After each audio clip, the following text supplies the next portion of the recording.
Ravyn Lenae has been one of the most captivating artists of the year, taking over massive stages at Coachella, Lollapalooza, being the opener on Sabrina Carpenter's next tour, and a big part of that is the momentum built from her song Love Me Not. It's hypnotic and nostalgic and has racked up hundreds of millions of streams, almost 1 billion by now. And today we're not only breaking down every element in each section, but also showing you how to use those same techniques to produce something brand new from scratch. We're gonna cover things like arrangement, chord progression, instruments, textures, and show you how to use these techniques to then make our own. So as we go section by section, you'll see how these techniques build on each other and how to use them, so by the end, you can do it too. So let's get started.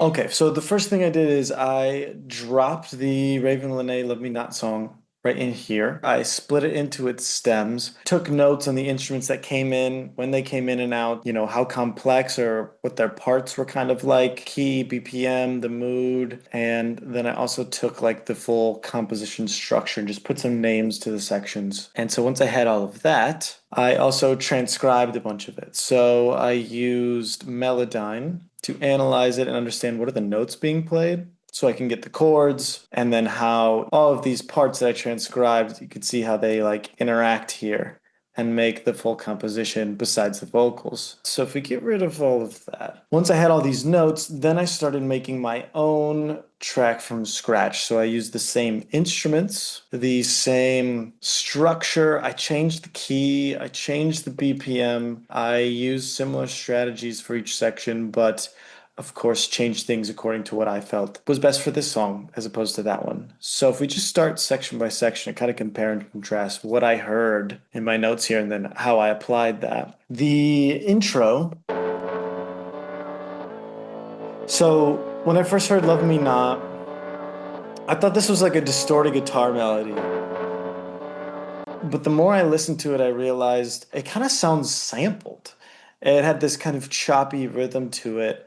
And it had some really interesting textures, so it looks like it was processed really heavily in a way that I could never know. And when I analyzed it in Melodyne, I realized it's actually playing chords. It was just playing 2 chords. And what I didn't realize till later is those 2 chords are actually the first 2 chords of the chorus before it gets into the other chords of the chorus. So then I realized, oh, I think they just made the whole beat and then wanted to redo the intro. So they sampled the first 2 chords of the chorus and then flipped it and made it the intro, which is a good way to introduce that musical idea, in a different context. So they're a little more familiar when the chorus hits. It's kind of like a preview, like a trailer. So that's what I did. I sampled it. This was the sample. And then I added some effects.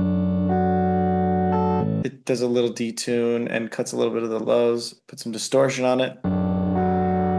And then I use this to just narrow it to the middle instead of having it so wide. And then I bounce that, put that over here. More vinyl. Shaper boxed for some noise. A ring mod for some like volume and stability, like it's a broken cassette or record or something. Bit crush. Just kind of get some crunchiness on the very high end. Transient shaper, just to make it kind of hit the transient a little harder. Panning it. So it's kind of going left to right ear, and then some tape delay. You can see I automated that, so it's kind of like a dun dun dun, as opposed to just a. I needed just like a little more subtle, cool things, and then I bounced that and reversed some of the sections. I put a little clipper on it. Distorts when you get past a certain volume level, some more distortion. I cut some of the lows. I put on a sidechain compressor, so when the kick comes in later, it ducks the volume every time the kick hits. I didn't hear that in the original song, but I just like to do that because I think it sounds good. And then because I was panning, the bass was kind of wide. And so I took this monomizer, which takes the below sub frequencies and just puts them in the middle. So only the high frequency stuff pans. When sub gets panned, it just kind of sometimes feels weird in your ears. It can be a little muddy. Sometimes it's cool, but I didn't want that. So that was just to get to this. This took me forever, hours and hours and hours, because I thought it was a guitar melody at first. So I played a guitar melody and added a bunch of effects and it just didn't sound right. Like, that's not it. I finally figured out the sample thing and I just put on every single effect I could find. I was just trying random stuff. I had no idea. I knew some distortion, but which one? I tried like 10 distortions. None of this was like first try, even in the slightest. This was like 4 or 5 hours. When I did the stem split of the song, I heard this like breathy sound, but it didn't sound like it was actually hitting notes. It was just kind of breathing. So again, goes for, I think they sampled the chorus. So maybe Ravyn had like a breathy ad lib or something at that point, and it got caught in the sample, which was cool. So I just kind of tried to emulate that by layering a breathy sound as well as gating it to this sound. So essentially the volume of the breath would kind of jump whenever the volume of this melody jumps as well. So they are almost like synchronized a little more, which just makes them feel like one thing as opposed to two separate things. I also randomly heard it. There was just voices talking and it was on a pretty short loop. So I just found some, like ambience people outside. This is like a preacher. And so I just looped that under, as well as there was like a percussion tambourine thing going on. So I just found this loop and then cut the highs and the lows, as well as put some flange on it just to... It's like barely doing anything, but it just has a little swirling kind of. So together,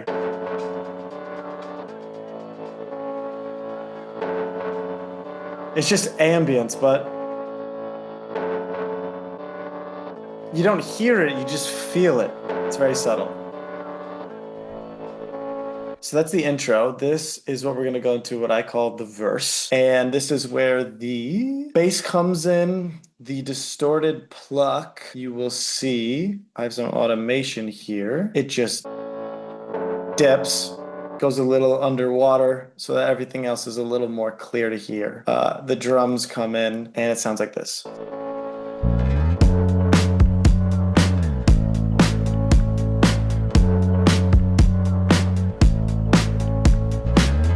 So you can tell it's a short loop. It's just just 2-bar loops over and over and over and over. So we got these two chords. When I looked at the notes in Love Me Not, I noticed the bass guitar wasn't just playing the root notes of these chords here.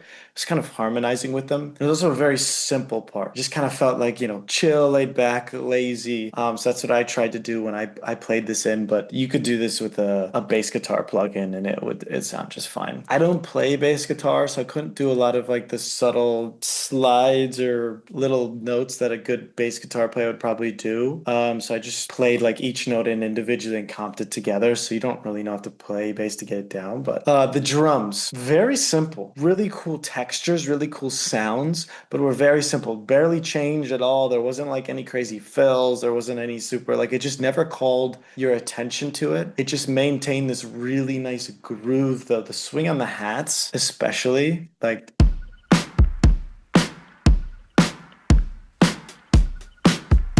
I spent hours on just the hats and just moving it slightly to the right, slightly to the left to try and find the groove. And the way I originally did this, if I show these hidden tracks, is it was just an Addictive Drums. I think it's the Vintage Dead pack, The Room. And then I just want to get out of MIDI as soon as possible because sometimes the MIDI notes will delay or accidentally shift. So I just split them all up by the note is, so like kick, snare, whatever, and I bounce it to audio. So this is what it was playing. So I initially had this. And then I layered this clap loop from the count. And it's got these tiny little glitches here. You can see like something hits a little before, like he's got these great drum grooves. So I just layered that on top and tried to keep it, pretty close to my snare. And that just put this nice reverb tail on the snare, as well as a little more rhythm and swing to my drum groove. And then for plugins, there was a reverb on the kick that was really wide, and so I just wanted to narrow any of the bass towards the middle, kind of a common theme here. And then I just put on this Cymatics Origin, which has a saturation, which is kind of like a little distortion, as well as turning this down, which kind of cuts the highs a little bit. And so all together,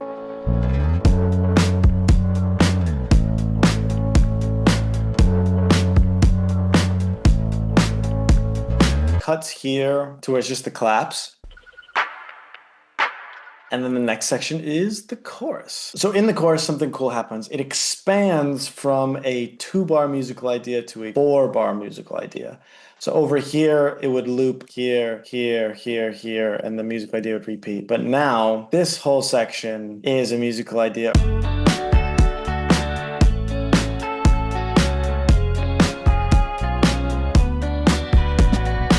This is a 4-bar musical idea. So the first 2 chords are the same as the chords played kind of over here. But now we've introduced a bunch of other chords. So if I look at my notes here, it turns into a 4-bar phrase. These guitars come in playing the arpeggiation of the chords. Drum kit stays almost exactly the same. The bass changes, and then these organs come in, which I had never heard before until I split the stems. But this is the chord progression. So it was a C major, and it was a 4-1-3-6-5 chord progression. This 3 major was really interesting because this 3 major chord is not in C major. So if you were to look at, all of the notes played by the organ here, you would see there's a note right here, not in C major. Now, this is the chord progression I made, but I followed the same rule of thumb is play one chord that doesn't belong in the key of what the song is. And that's how you get a few of these notes outside of the key so that when you're listening to Love Me Not, you'll hear a chord, and then one of those chords will just sound a little strange and interesting. And I really like that sound. What that usually means is that chord is outside of the key. So you're getting some notes that you haven't heard in the entire song before. So whether you know music or not, it evokes this emotion of something like fresh, new, strange. And so that's a trick I used in mine. I came up with my own chord progression in a different key that I think was maybe like a 1-3-6-4. So just a slightly different, but the same idea of picking and pulling a chord from outside of the key and expanding it to 4 bars instead of 2, which gives this section a completely different feel. But because you do that, the consequences of that is you have to change the bass to fit the other chords. So instead of just cycling kind of between 2 really lazy notes, it gets a lot busier. And it really just kind of jumps up and down on the same notes that this guitar plays and that this organ plays. These are kind of all playing the same chords, just inverted up or down on the octaves there. So you can hear much different, busier rhythm. Drums are pretty similar. So if we look at the guitars here, I don't play the guitar. So what I do is I played it out on the piano. I use Scalar, which has this function of guitar. So when I click the chord in here, it'll show me the guitar. So like I understand the layout of the guitar and how it works. I just don't ever practice it, so I don't really know how to play it. But because of that, I could map it on the piano, figure out on the guitar, then look up online, E major chord, and it'll have a bunch of different options. So I pick one, record, strum it a couple times, pull it into here, and then find the next chord, strum it, and just really comp it together. So like this took me a really long time and my fingers hurt because I have no calluses for guitar playing. But it worked, It didn't have any of the subtle flourishes or note slides or chromatic scale runs at the end of the phrase that Love Me Not has, because I'm assuming a great guitar player was involved. So I just didn't attempt those here. So I tracked one left, one right. And if we're to check out the processing here, for just isolate one, cut the lows, evened out the volume. I think I tried like 50 amps from this amp list. I couldn't nail the guitar tone because I think the guitar tone in Love Me Not is awesome. I think maybe it had to do with where they played the notes, like high up on the neck, maybe the kind of guitar and the strings that they had. I'm not a guitar player. I don't know that much about guitars, so I'm thinking maybe in that area is where they were able to get that sound. But I still think this sounds cool, and it's close. It's just not exact. And then I add this tape delay, mostly just to get the tape feeling onto it. And not so much and that much of a delay. And I did the same thing over here, just copy paste. And then that got this. Just cool. Even out the volume again with the compressor, just in case. Put on this blue echo for this automated echo at the end here. Which kind of is something I heard in a lot of Tame Impala songs. But I just felt when the chorus ended, it was too like sudden of a cut, and that will just like smooth it over. This HS10 is awesome. It's a harmonizer. There's a lot you could say about this, but really what I did is it has this kind of chorusy effect.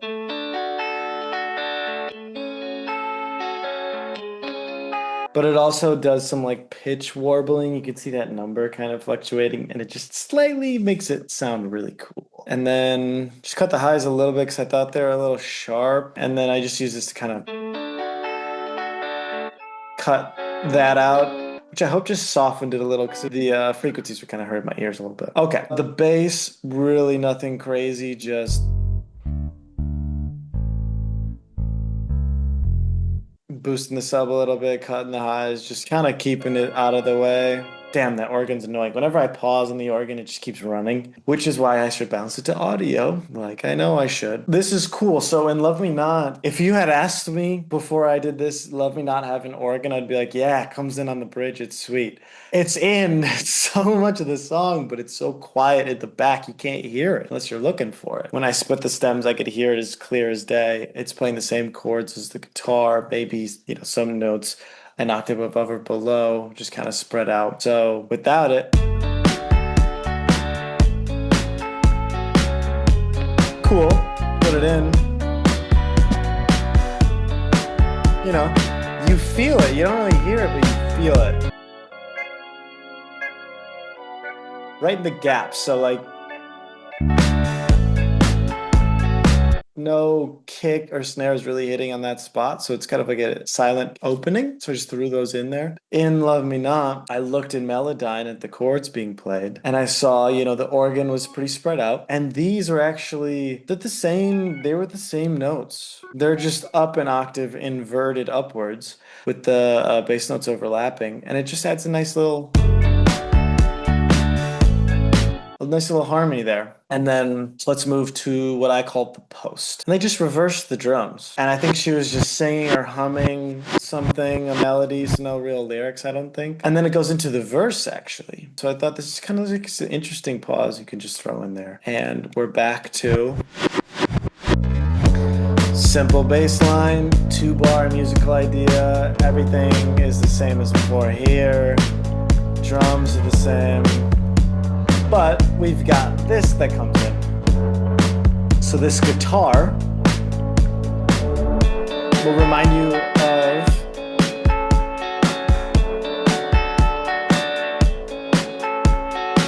that might remind you of the chorus guitars, but it's only playing those first 2 chords again, 2-bar musical idea, but you're kind of bringing in a little bit of the chorus in what I call this pre-chorus section now, because it's a little different from the verse, so I just felt like calling it the pre-chorus. Second chorus, we've got the glitter. So this was wind chime noise, filter opens up, I just dragged the MIDI from the organ up here. And so the chorus is almost the same, except you've got this like glitter texture on the top.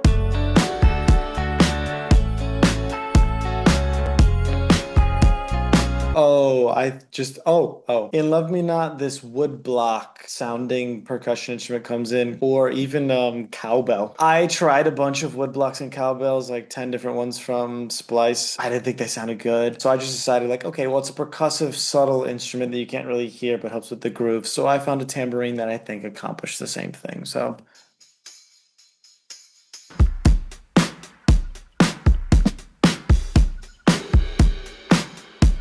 threw that in there. Next one. Post-chorus. It's twice as long as that post-chorus. It's just these claps with like a flanger on it.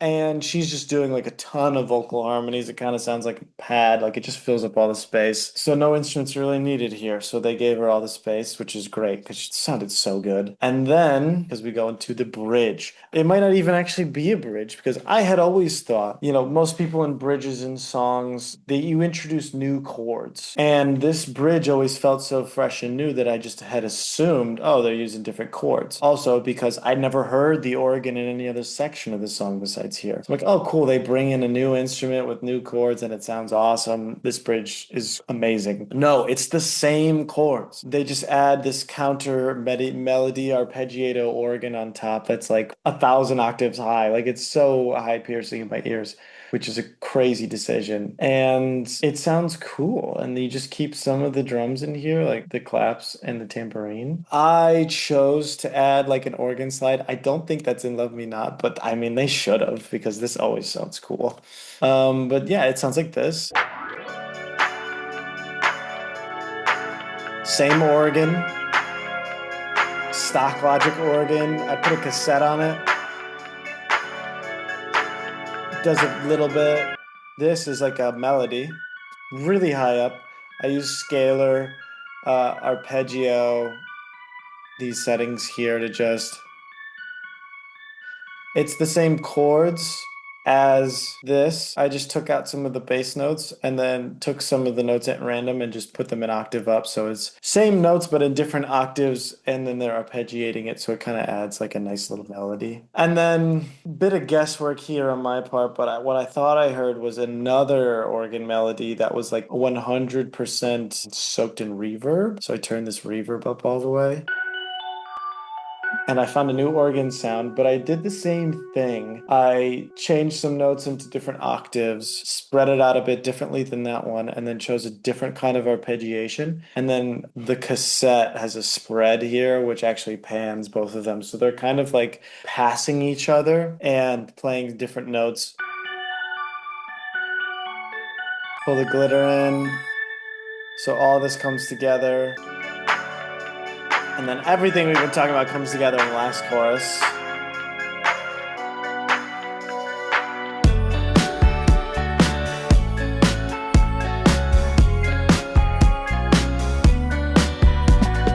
And then the outro is just claps. But that is how I deconstructed Love Me Not, an amazing song. Found all the foundational principles to it and then made something new using those principles. And then along the way, just throwing in things that I like or trying different things that I think are better for whatever I'm making at the time. If a great singer-songwriter vocalist got onto this, they can make some changes, move some things around, send some sections, and suddenly you've got a song that has a similar feel, a similar mood, some similar textures as Love Me Not, but it's just different. If you're an artist and this sounds like you and you want to work with me on producing your next song, there is a link in the description with a form that you can fill out. But if not, I really hope you enjoyed this and thank you for watching.